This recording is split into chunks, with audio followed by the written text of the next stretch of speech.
Hello, y'all. My name's Indo, and I'd like to welcome you to the first of many episodes of the Huddle Chat Sports Show. THC Sports is what we're going to be known well as. I started this podcast mostly because, as you can see behind me, I'm a Colts fan. Indianapolis Colts strong, baby. Let's go. Everything for the shoe. You already know that. But I'm also a Chicago Bulls fan, and living out here in Colorado, I've become a Rockies fan as well over the years. And being a Colts fan mostly is what kind of got me into this podcast and into this idea.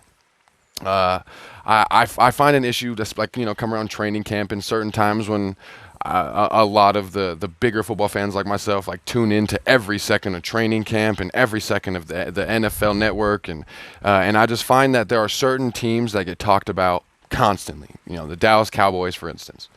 And there's certain teams that I feel like certainly I complain about it every year. Like I'll go whole seasons without even see. They won't even show the Indianapolis Colts uniform in a commercial. Sometimes, there's certain things like that. I'm like, dang, and I know that I'm not the only team in the league. I'm not the only fan in the league with a team that doesn't get as much coverage as I'd like. So that's kind of why I started this whole podcast. That's why I started this whole sports channel, because I wanted to bring attention to the storylines and the teams that don't necessarily get as much coverage in the national spotlight.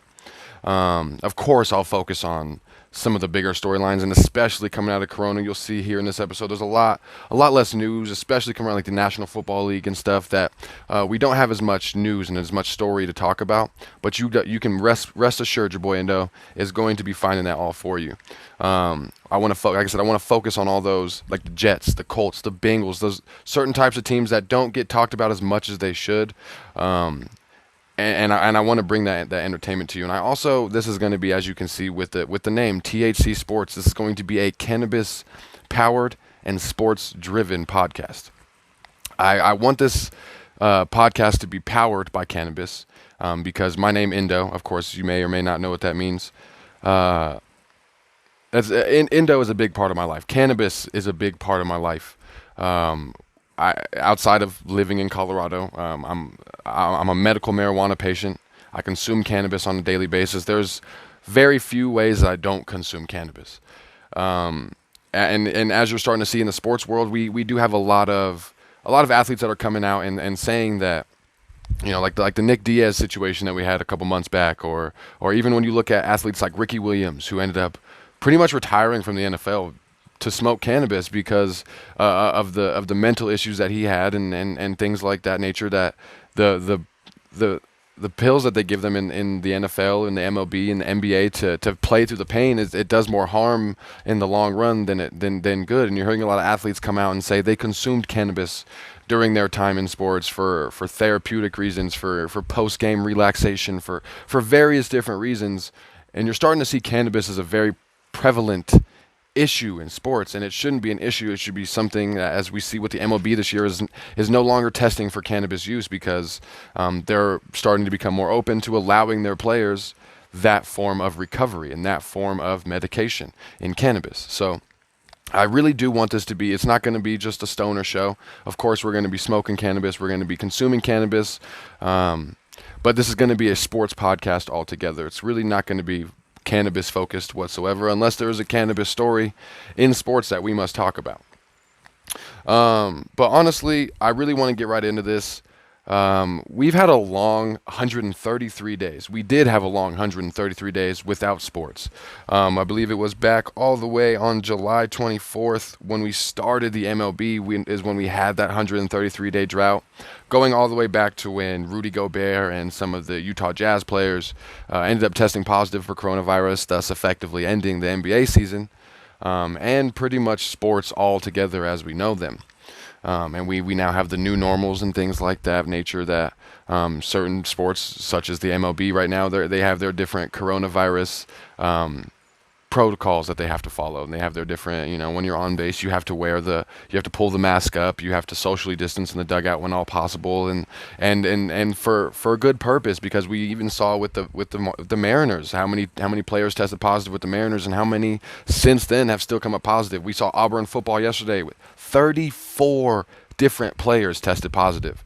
So this is definitely like an issue that's not going away. It's definitely something that we need to focus on. But going back on July 24th, we were able to get started with a great opening day. We were blessed with two amazing games. Started with the reigning champions, the Nationals, taking on the odds-on favorite, the New York Yankees.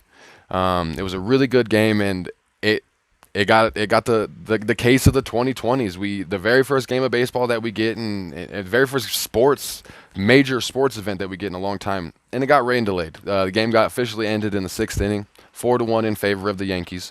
But it was a really good game. Garrett Cole, Max Scherzer faced off in a game of playoff familiarities and like playoff intensity. You could just see it with every bat swing, every time, and just the excitement. Even though there was no crowds in the stands, you could just feel the excitement reverberating through the dirt, and it was just great to be a sports fan again. And of course, the question that's on everybody's mind is, what makes the New York Yankees the odds-on favorites to win the series this year? And what could get in their way of a successful season, of holding that Commissioner's Trophy at the end of October? When you look at the New York Yankees, me personally, I'm just a huge fan. As you know, I'm a Rockies fan, and I'm just a huge fan, 1 through 9, of their lineup. They have such a solid lineup. I would argue to say the best lineup in the majors, to be honest with you. They got Aaron Judge. He's an absolute behemoth in the batter's box and in the outfield, obviously. When you think New York Yankees, when you think the pinstripes, you think Aaron Judge. You think 99. You think that massive frame in the batter's box, crushing home runs. Practically what seems like every single at-bat. Then you go to like Giancarlo Stanton. He's proven time and time again that he's a clutch batter, and he is who you want with the wood in his hands, with the game on the line. Giancarlo Stanton is also hitting in the DH spot this year with the new changes to the rules, which is allowing him less opportunity for injury, for an injury-plagued season. So he's almost seemingly fresh every single day coming off that designated hitter spot, for the most part. And then you just keep looking down their lineup. You got the Gleyber Torres. He's coming off of as a 22-year-old. Gleyber Torres had a season of Alex Rodriguez proportions. And if you weren't alive in the Alex Rodriguez fans, or in Alex Rodriguez time, or you weren't a Yankees fan back then, you weren't just paying attention to baseball, Alex Rodriguez did something that nobody at the age of 22. The numbers that he put up, they just set him up. When you look back at that, they set him up to be the great A-Rod that he ended up being at the end of his career. Steroids or not. But he had an amazing caliber season last year, and he's projected to actually tie Mike Trout for fifth most home runs all time by a youngster through the age of 27. And very few middle infielders have been able to accomplish putting up numbers at this rate like Gleyber Torres has been. Like I said, Alex Rodriguez is one of the examples, one of the great middle infielders that just at that young age was able to show those flashes and was able to show that prospect. And then also, to be honest with you, I still haven't even been able to mention my favorite player in the stripes, the man that I'll never forgive the Colorado Rockies for, DJ LeMahieu, coming off of an absolutely amazing MVP caliber season last year. DJ LeMahieu absolutely killed it. He was arguably the team's MVP last year. There was no better player in the pinstripes last year than DJ LeMahieu. He led the MLB in runs in 2019, and he was also the second in home runs in 2019, which just goes to show you why DJ LeMahieu, outside of his Golden Glove performances, outside of what he does in the field, just the fact of being able to drive those runs in, being able to drive himself in, it doesn't matter. DJ LeMahieu can do it, and he's primed for yet another MVP caliber season. They added Garrett Cole, an amazing pitcher, to an already pretty stout bullpen.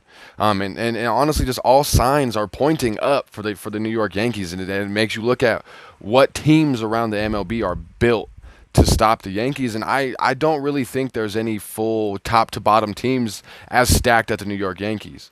But that brings me to the fact of what will get in the Yankees' way of being a good team this year, and not just being a good team, but winning the championship this year. And I feel like the answer is almost obvious. It's injury.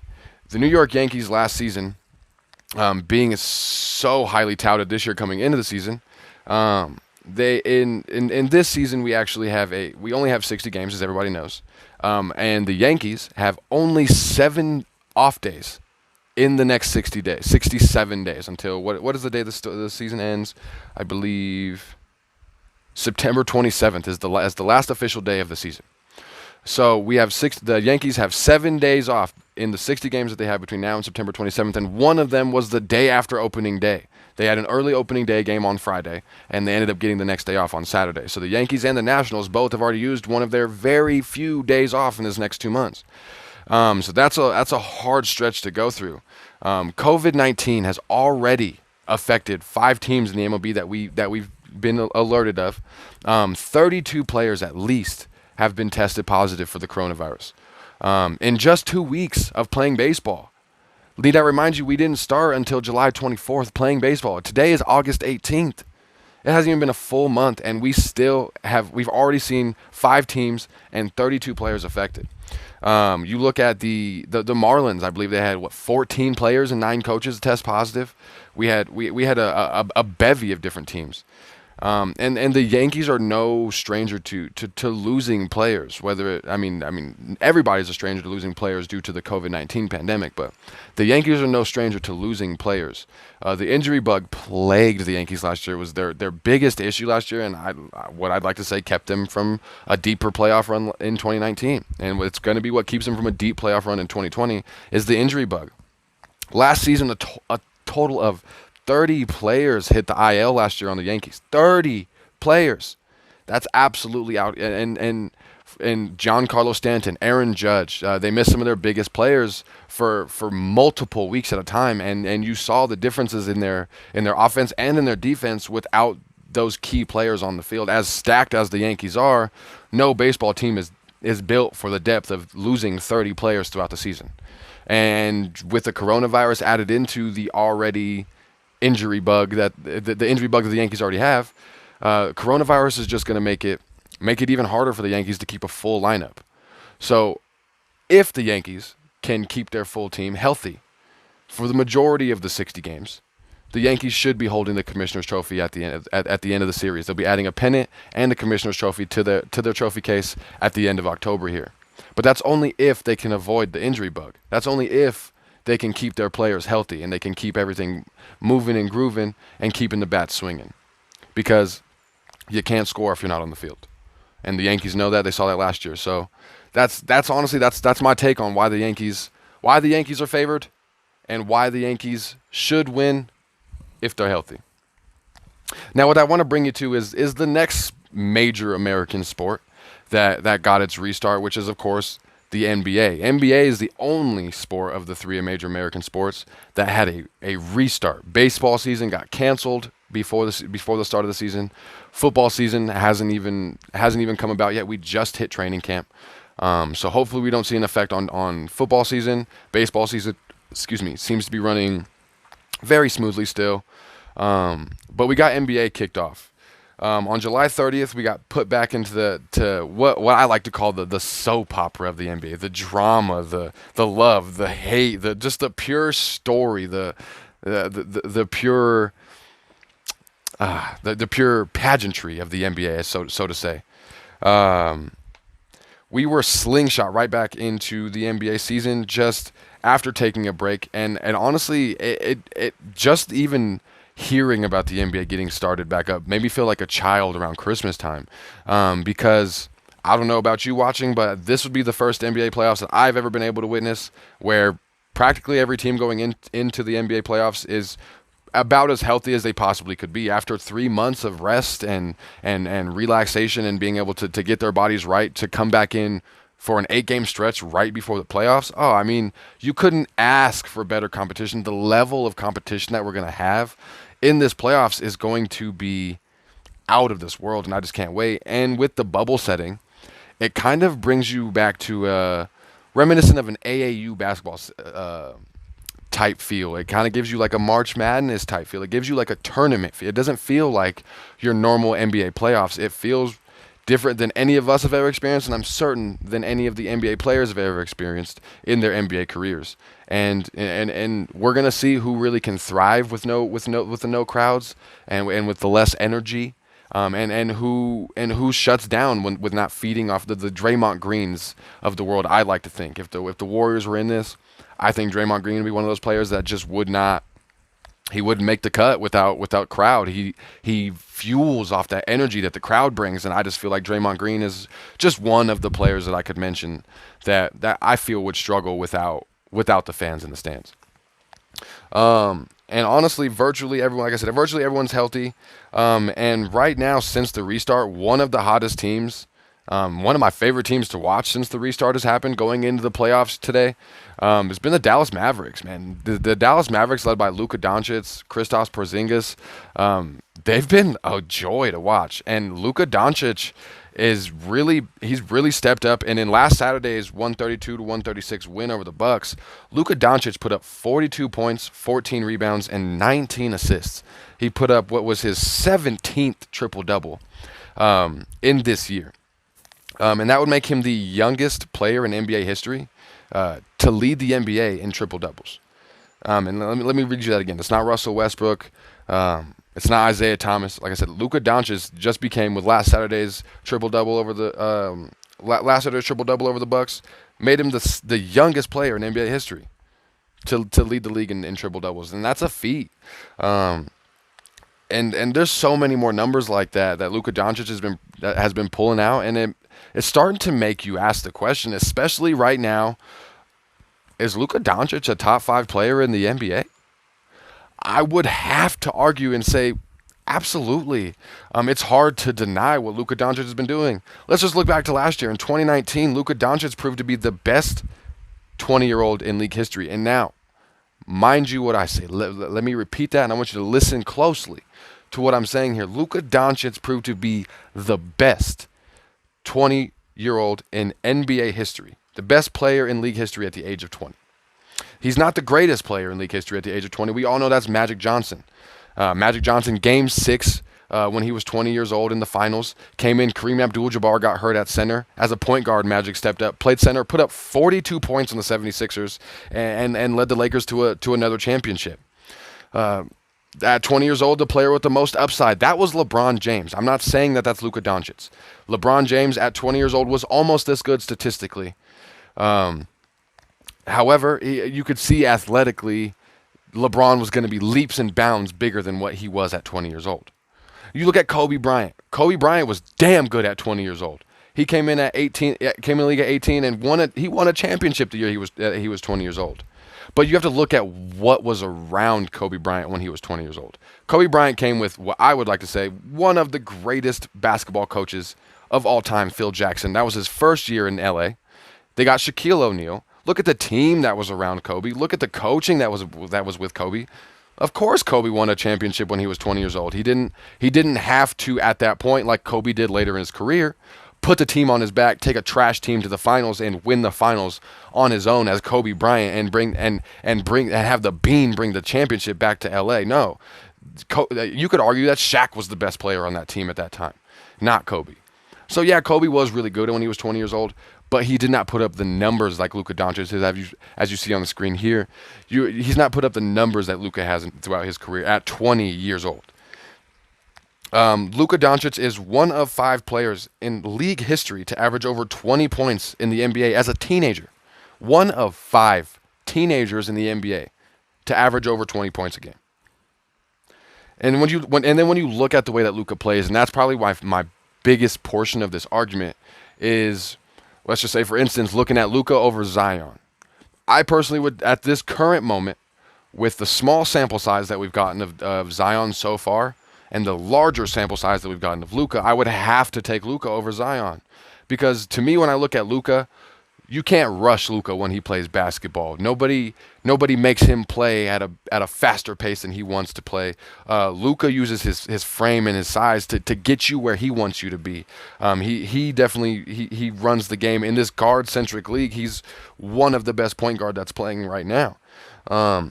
Like I said, nobody can make him play faster than he wants. He uses his size and his frame.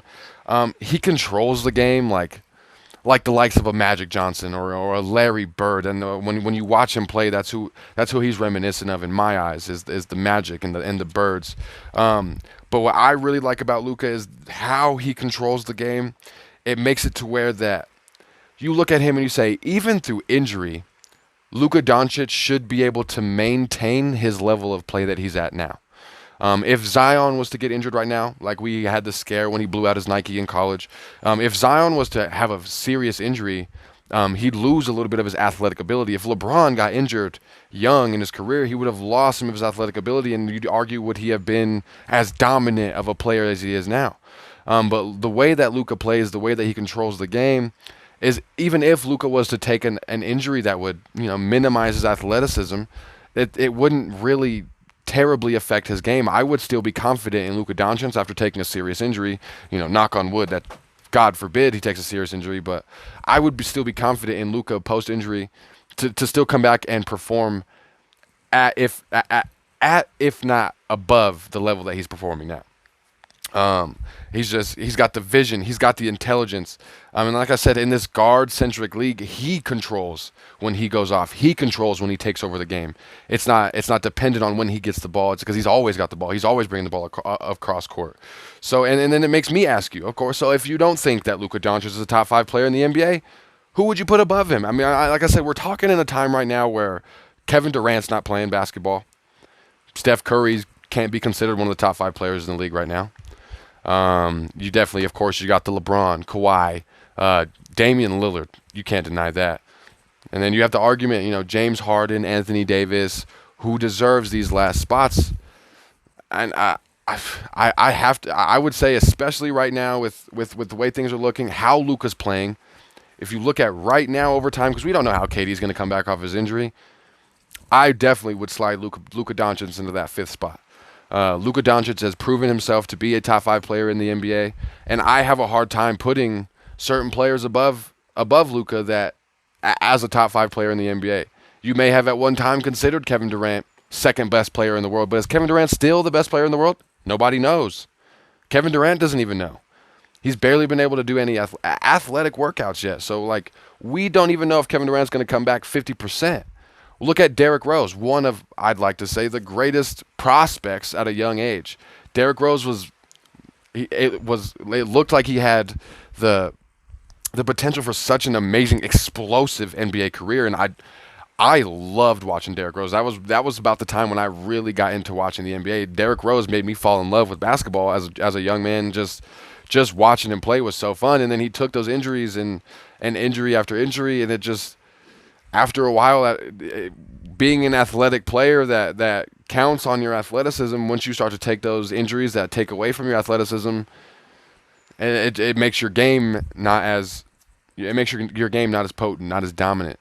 And that's where I think Luka, like I said, has that advantage, and that's where I think I have a hard time putting people over Luka until I see them with my own eyes do it again. But I think without a doubt, 100%, Luka Doncic is a top 5 player in the NBA, and I implore you, please drop me in the comments. If you don't think Luka's a top 5 player in the NBA, who are you going to put above Luka? And tell me why. I'll debate it with you in the future. We'll talk about it later, but I'd like to know. If you don't think Luka's a top 5 player in the NBA, who is? Of course, now I'd like to move on to the topic I'm most excited about, the NFL. I'm a sports fan through and through. I love baseball, really love basketball. I'll stay up late at night. I'll set my alarm for 3 o'clock in the morning to watch Serena Williams play tennis in London. I'll stay up all night and watch the Olympics. I was crucially upset when they canceled the Olympics due to coronavirus. I can't wait for 2021. Hopefully everything is a little bit more cleared up, and with sports running as normal as we can say that they can be, hopefully we get the Olympics next year. But with that being said, football is life for me. Football is my favorite. Football is one of my passions. I could talk about football all day, any day with everybody. I've been a huge football fan since I was a kid. I eventually grew into basketball a little bit later. I eventually grew up into baseball a little bit later. But I was always a football fan from the point when I was could even understand what football was or what a football looked like. I've been a football fan. I played youth football from 7 years old, so football has always been a big part of my life. So when you see me in these podcasts, a lot of these are going to be focused a lot on football, and that's why I really try to bring up the baseball and the basketball first, because A, that's the order of which they came out, and B, I wanted to bring other information besides the football, because like I said, I can talk about football all day, every day. But we are fully starting to get into the padded portion of training camps, because I actually looked at my calendar the other day, and week 4 of the preseason would be 2 weeks from Sunday. Of course, as we all know, after sitting on their hands seemingly for the last 4 or 5 months in the world, the NFL finally was able to bring some possible protocol and safety protocol to the NFL Players Association that they could all agree on. And one of the things was canceling the preseason altogether, making a longer period of non-padded practices, a little bit less padded practices, to allow everybody that time to get back into, because gyms and everything were closed. People weren't even able to work out together in team facilities. So everybody's coming from different workout backgrounds. Everybody's coming from different workout styles and home workouts to getting back into real football shape. So we finally are getting into the padded portion of practice. Unfortunately, news yesterday broke. The Dallas Cowboys' major offseason signing, Gerald McCoy, he tore his quad last season, and I saw the video from training camp. Honestly, it wasn't even a contact injury. It was more or less, I hate to say it this way, but more or less a freak accident. He took like a step back during a individual drill and just grabbed down at his leg, fell down, and he's done for the season, unfortunately. But we are starting to get into the padded practices, and that's the most amazing portion of all of this is, man, football is back, and it was starting to get a little bit scary and a little bit worrisome there, especially with how long it took the NFL to present the protocols to the NFLPA. We were starting to get worried with there was not going to be a football season in 2020, because when you look at college football, different leagues and different divisions have already canceled football altogether, canceled spring sports altogether, fall sports altogether, and they're talking about pushing them to the springtime. But with the start of the NFL and coming back into training camp, one of course, the biggest conversations, one of the only conversations that's been going on, is in the offseason, Tom Brady signs with the Tampa Bay Buccaneers, which seems to be an amazing potential, which left the opening for quarterback at the New England Patriots, which for a while there seemed like they were just going to go ahead and let Stidham take the crown and put the team on his back and see what he can do with the young man. But then they went out and made what I think was one of the smartest moves that they could have made. And they went and they signed Cam Newton. They waited. They let his market come down, and they signed Cam. And I'm excited for the potential for both teams.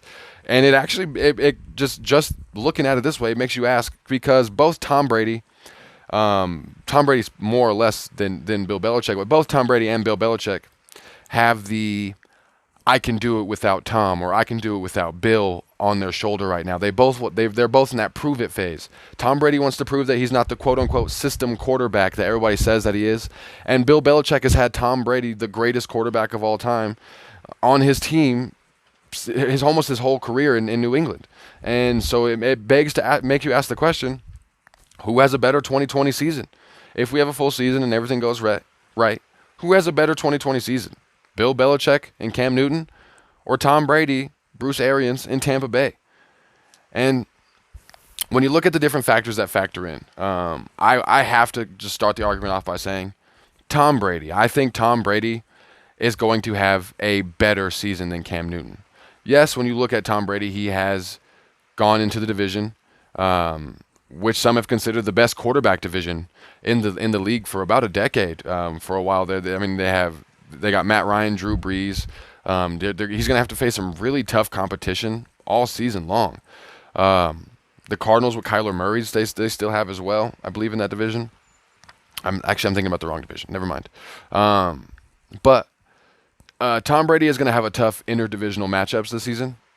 However, if you look at the Patriots' schedule all around as a whole, the Patriots have rated one of the worst, one of the toughest, if not the toughest schedule in the NFL this season.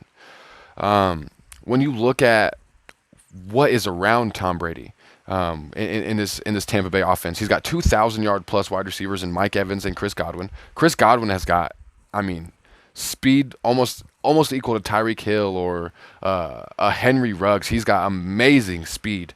He's a little bit quicker, or he's a little bit smaller, but he's got that speed to make up for it. And he's got amazing hands. And then when you look at Mike Evans, the size of Mike Evans is one of my favorite wide receivers in the league just to watch. Outside of a fantasy football perspective, outside of that's not my team perspective, I like watching Mike Evans play football. He's an athlete. He's a dog, and he's got that dog mentality, and he's got that size, and he's one of those players where you're just like, how are they going to stop this man? So when you take these 2,000-yard wide receivers and then you add Robert Gronkowski, I mean, and how you may or may not feel with how long he's been out or who Gronk is, you can't deny the fact that Gronk is statistically the best tight end that's played at the tight end position in a long time, if not all time. He's up there with the Tony Gonzalez's of the world. And so you're taking one of the best tight ends, one of Tom Brady's best friends, and somebody he has a really good connection with, and you're putting him in the middle of these 2,000-yard wide receivers. The defense is going to have to focus on somebody specifically. And then you look out in the backfield, and in their backfield, they really don't have a super spectacular backfield. But let me ask you, when Tom Brady has ever had a backfield that is the top of the league backfield? That's just not Tom Brady offense. But the running backs that he does have back there at the current moment, Tom Brady, they're great pass catchers. Tom Brady has the ability to spread the offense. They're great pass blockers. He has the ability to spread that offense with those running backs, the two wide receivers, an amazing tight end, and he pretty much just has to let the defense pick their poison. It's as simple as that. And I personally believe, when you're looking at the difference between inside a vacuum, Tom Brady, Cam Newton, the seasons that they had last year, of course, Cam Newton's been coming off of injury, so there's a couple different factors in that aspect. But when you look at them, Tom Brady's not coming off of bad seasons. Tom Brady's not coming off of a season where he needs to prove himself that he's still. People have been saying Tom Brady's going to fall off the cliff for years, and Tom Brady has shown us time and time again, there is no cliff that he's fallen off of anytime soon. And so I still think Tom Brady is Tom Brady. He may not be the best statistical quarterback in the league this season in a fantasy perspective or something like that, but Tom Brady is still Tom Brady. And when you give Tom Brady an actual wide receiver core, because since Randy Moss, like, what wide receiver core has Tom Brady had to work with? Julian Edelman last season, Chris Hogan. I mean, they just don't have. They've never really had an offense built around Tom Brady that Tom Brady can just say, oh yeah, I've got these great wide receivers, and they're making the plays. Like, Tom Brady doesn't even really have to play that great of football. He just has to make good decisions and play football like the greatest quarterback of all time can, and control the game, just like at the end of Peyton Manning's career. Yeah, Peyton Manning did lose that Super Bowl with the Broncos, but when you look at what Peyton Manning did to get them to those two Super Bowls, he didn't play great football. As a matter of fact, one of the Super Bowls, Brock Osweiler, Peyton Manning got hurt, and Brock Osweiler took half the season and still took them to the playoffs. And then Peyton Manning ended up taking them to the Super Bowl through the playoffs. But when you look at what Peyton Manning did in those last couple of years with Denver, he didn't play amazing football. He just played good football, non-bad decision-making football.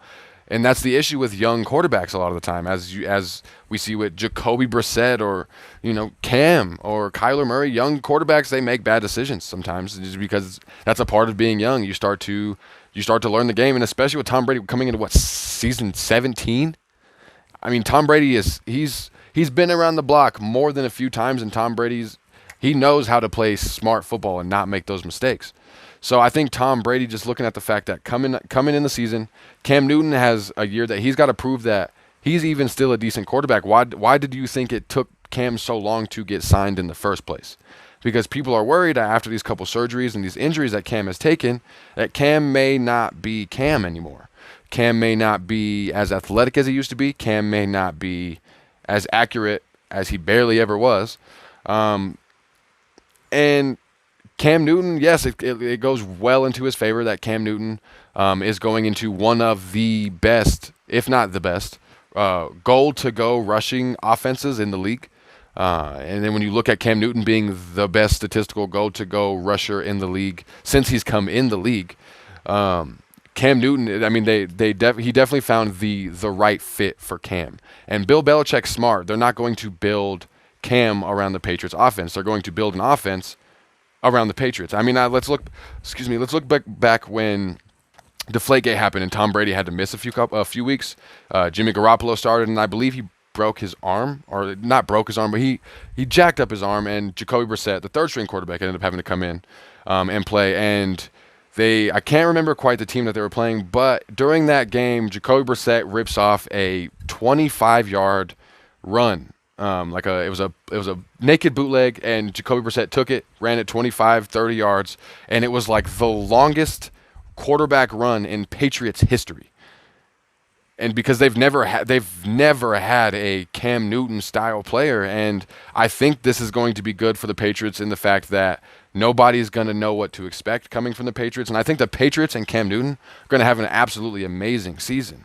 But I don't think that what Cam is going to do with this shortened offseason and what they're going to be able to put in for Cam in the shortened offseason is going to equivalate to what Tom Brady is going to be able to. Tom Brady can come in and learn the Bucs offense. They don't have to create a new offense around Tom Brady. They don't have to, because Tom Brady he's a pocket pass. I mean, Tom Brady is Tom Brady, but at the end of the day, he doesn't have anything per se special about his game. You know, like he needs to run this amount of times, or he needs to operate outside of the pocket. Tom Brady is a through and through quarterback. Get a good offensive line in front of him and some pass catchers down the field, and Tom Brady he'll run a football game. And we've seen that time and time again through New England. So I think Tom Brady, just his adaptability, his experience, the offense they already have in Tampa Bay, I think Tom Brady's he's just built for a better season than Cam Newton, statistically and record-wise. I do think Tampa Bay is going to have some issues this year. Like I said, they're coming into a real tough division, a shortened offseason for both teams. But I think when you look at them in a vacuum and you say, who's going to have a better 2020, I say without a doubt it's got to be Tom Brady, just off pure ease and comfort. And with that being said, it brings me to the end of the very first episode of the Huddle Chat Sports Show. And I'd like to thank you so much for staying and watching, whether you watched a small portion of the clip, whether you watched the whole episode. I'd like to thank you so much for just staying around and supporting. This is a big dream of mine. I've been really wanting to do this for a couple years. So the fact that I'm actually sitting down and doing this it's really amazing. So the more people that I can reach and the more people I see actually enjoy my content or even want to debate me on my content, it makes me super happy. So I truly do this for the love of it, and I love all of you for watching, and thank you so much for tuning into the Huddle Chat Sports first episode, the inaugural episode. And again, it's your boy Indo, because Indo is my Nindo. And I'm out of here.